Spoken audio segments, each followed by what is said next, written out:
On l'a donc écouté dans un instant à venir, donc la prise de parole de Maître Polyomba Kourouma, mais aussi celle de la partie civile avec Maître Amadou Desba. On l'a écouté, hein, c'est tout naturel. Hein. Oui, c'est son client.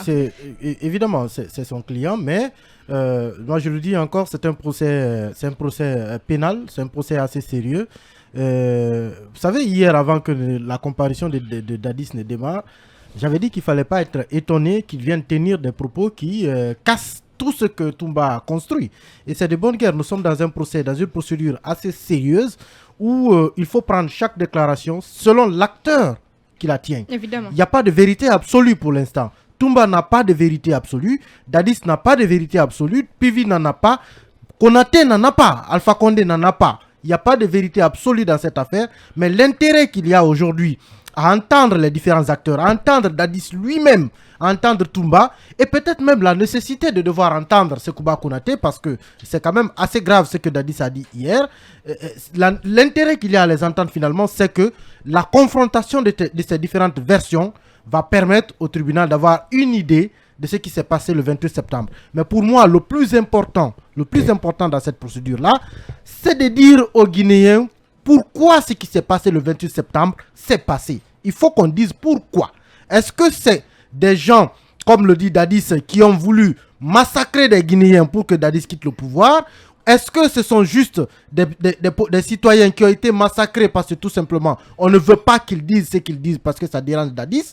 Il faut quand même que, même si que ce soit contre ou pour Dadis, que ce qui va être au bout de ce procès puisse être une explication à l'endroit des victimes qui se demandent pourquoi cela leur est arrivé, pourquoi il y a eu ces massacres. Nous en avons besoin pour réparer ne serait-ce que l'histoire et pouvoir repartir sur de nouvelles bases.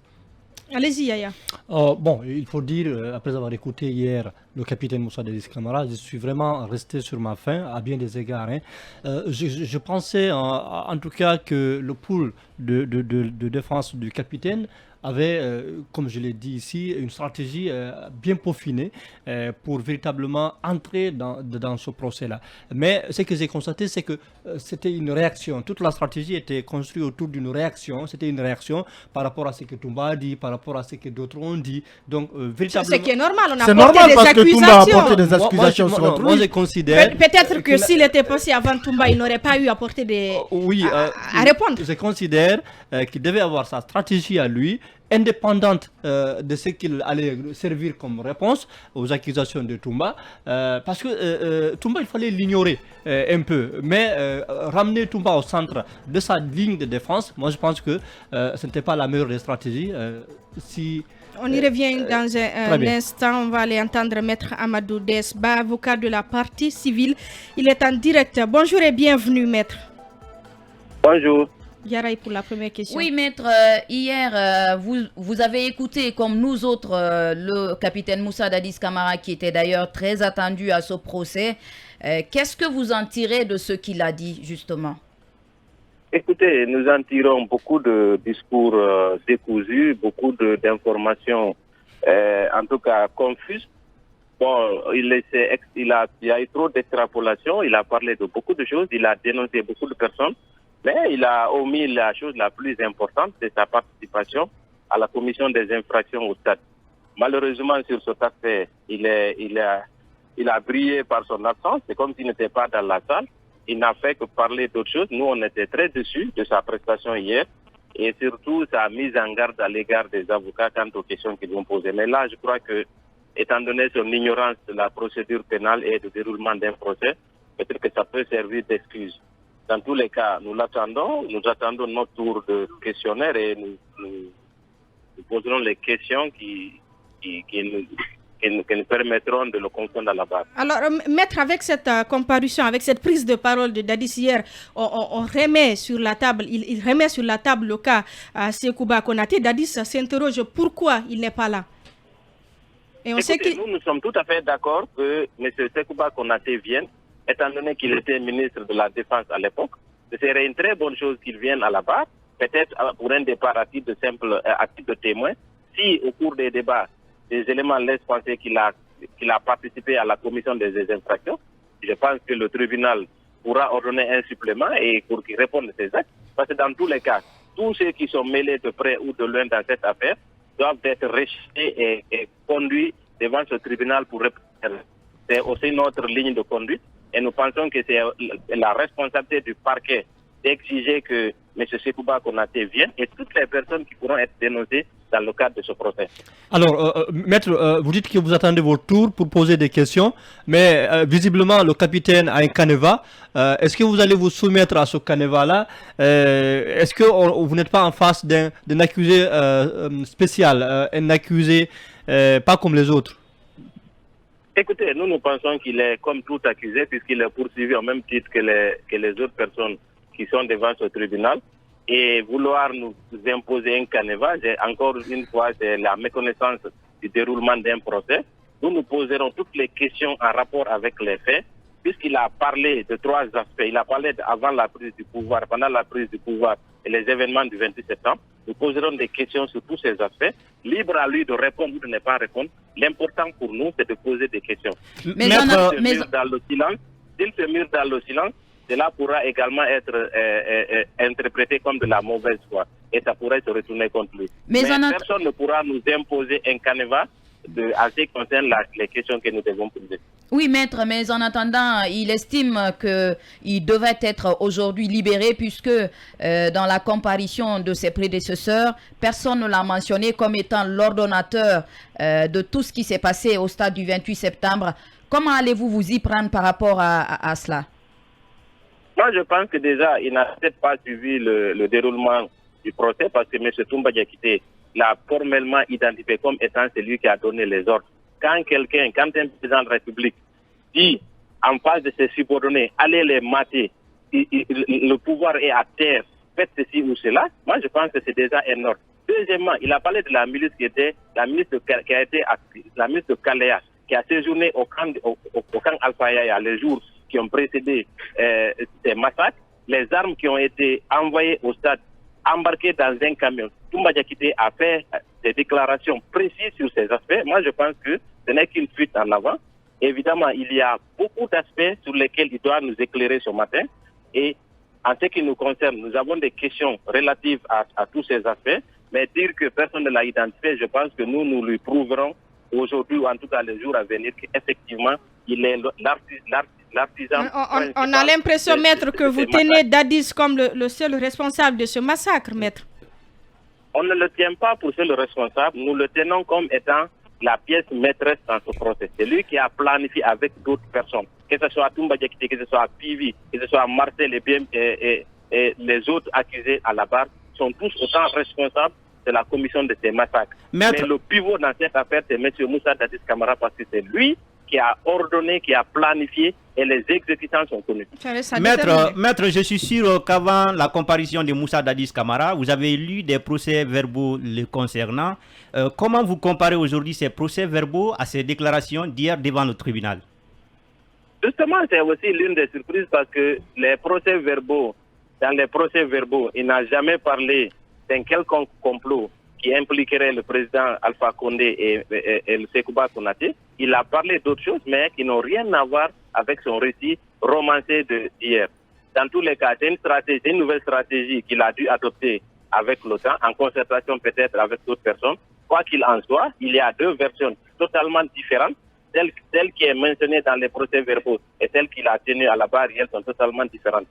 Dans tous les cas, nous tenons nous avons ces 2 versions et nous lui poserons des questions en rapport avec ces 2 versions. En tout cas, ces avocats trouvent sa prestation très bonne, c'est leur appréciation. Mais je repose cette question que j'ai posée tout à l'heure à M. Antoine Lama.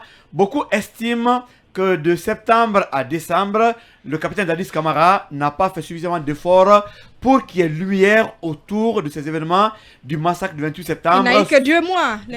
Je pose la question à l'avocat. Beaucoup estiment. Est-ce que c'est le cas chez vous? Je n'ai pas très bien compris la question. J'ai dit beaucoup estiment que de septembre à décembre, que le capitaine Dadis Camara n'a pas suffisamment fourni assez d'efforts pour qu'il y ait lumière autour du massacre du 28 septembre. Est-ce que c'est votre avis également? Effectivement, il n'a absolument rien fait. Et quand, soi-disant, Pive a voulu arrêter Toumba à l'époque, il s'est opposé. D'ailleurs, au lendemain de ces massacres, il aurait pu prendre des dispositions, ne serait-ce administratives, pour suspendre les personnes qui sont soupçonnées d'avoir commis ces exactions au stade. Il n'a fait arrêter personne, il n'a révoqué personne. Cela signifie que c'était lui qui leur avait donné l'ordre, ou en tout cas qui les avait incités à aller commettre ces massacres. Mais là-dessus, maître, il y a quand même un bémol. Vous utilisez bien le rapport de la commission d'enquête internationale dans ce procès. Vous vous en inspirez d'ailleurs pour poser beaucoup de questions à beaucoup d'accusés. Et ce rapport est quand même le fruit d'une commission que le même Dadis a mise en place. Oui, mais écoutez, moi je ne pense pas qu'il y ait un quelconque bémol, que même si c'est lui qui a créé, qui a autorisé cette commission de venir travailler à Conakry, mais ce n'était pas sous son contrôle. Dès lors que cette commission a entendu des parties civiles, a entendu des témoins et est arrivé à la conclusion que c'est lui le principal artisan des massacres du 28 septembre, nous pensons que pour l'instant, en attendant que d'autres informations ne parviennent au tribunal, cela peut être considéré comme étant des moyens de preuve. Et à cela s'ajoutent les déclarations tenues à la barre par Toumba Diakité notamment et d'autres témoins qui viendront à la barre. Parce que nous sommes à la première phase de la comparaison des accusés, la phase des témoins, des victimes viendra et après peut-être que tout le monde sera édifié. Mais à l'instant où nous parlons, je pense qu'il y a des éléments suffisants pour conforter l'idée selon laquelle c'est Moussa Dadis Camara qui est le premier responsable dans la commission des massacres du 28 septembre. Alors, maître, moi je voudrais vous faire réagir par rapport à deux questions rapidement. La première, vous avez tout à l'heure évoqué le cas des milices de Kalea. Le président Dadis hier à la barre a clairement indiqué que lui, le recrutement a été fait par le ministre de la Défense à l'époque, qui était Sekouba Konaté. Qu'est-ce que vous avez à nous dire à ce propos? Est-ce que quelque part, Dadis a une responsabilité dans le recrutement ou pas? Ça, c'est la première question. C'est pas à lui de déterminer. Oui, mais il dit que c'est le ministre de la Défense qui s'occupe de ça. Il a même fait allusion actuellement au recrutement en cours au niveau de la junte militaire. La deuxième question, Dadis clame haut et fort qu'il n'a pas donné l'ordre ce jour aux militaires qui sont partis au stade pour aller, n'est-ce pas, commettre ces exactions. Qu'est-ce que vous avez à me dire également sur ce point? Concernant le recrutement de Kalea, nous pensons que le général Konaté doit comparaître, ne serait-ce que pour donner son avis, en tout cas sa version des faits concernant ce recrutement. Mais il est constant que ce recrutement ne pouvait pas se faire sans l'aval du président de la République. Il est impossible de recruter 9000 personnes dans un pays organisé et dirigé par une junte militaire sans que le premier responsable de l'armée ne soit informé. Ça, c'est le premier aspect. Deuxièmement, ceux qui ont été recrutés, il y a eu des recrutements sélectifs. Cela aussi est corroboré par plusieurs témoignages des personnes même qui étaient dans ce centre. Parce que plusieurs personnes qui étaient dans ce centre ont été exclues justement dans la dernière phase de la formation parce qu'on voulait avoir un groupe compact, complètement acquis à la cause d'une personne. Raison pour laquelle ceux qui sont allés au stade ne connaissaient même pas Conakry et sont allés commettre ces exactions au nom d'une personne. Cela aussi est constant. Deuxièmement, si vous parlez de la deuxième question, je ne sais pas si vous pouvez la reprendre. La deuxième question, c'est par rapport à l'ordre Dadis clame haut et fort que lui, il n'a pas donné l'ordre à des militaires d'aller au stade et se livrer donc à ces exactions qui ont été commises au niveau du stade du 28 septembre. Qu'il n'a pas donné l'ordre. Écoutez, en quelque sorte. Il a été démontré, en tout cas il a des informations crédibles, laissant sur lesquelles on peut se baser pour dire deux choses. Premièrement, il était le commandant du régiment. Et le régiment est constitué de bérets rouges qui étaient directement sous sa responsabilité, qui n'était même pas sous la responsabilité ni du ministre de la Défense, encore moins de l'état-major de l'armée. Donc, ceux-ci recevaient directement des ordres du président de la République. Si ces militaires sont allés au stade, ils ne pouvaient en aucun cas se rendre au stade, commettre ces exactions si leur premier responsable n'était pas au courant. Deuxièmement, vous avez entendu Toumba Diakité à la barre quand il est arrivé. Quand un responsable politique à son niveau déclare qu'il faut aller mater quelqu'un, il va de soi qu'il donne directement ou implicitement ou explicitement des ordres à ceux qui sont allés faire les exactions au stade. Donc, il ne peut pas s'abriter derrière un quelconque défaut d'ordre écrit, parce qu'ici, il n'est pas question d'ordre écrit, il est question d'ordre oral et d'incitation à aller commettre des infractions. Quand il les incite verbalement à aller commettre des infractions, il leur donne les moyens. Cela signifie de la complicité. Aujourd'hui, il est le responsable, il est complice de toutes les infractions qui ont été commises au stade, non seulement par les milices de Kalea, mais également par les bérets qui relevaient directement sous son commandement. On a compris. Il n'y a aucun bémol. On a compris donc l'essentiel avec vous, votre point de vue, Maître Amadou Desba. Je rappelle que vous êtes avocat de la partie civile. Dans un court instant,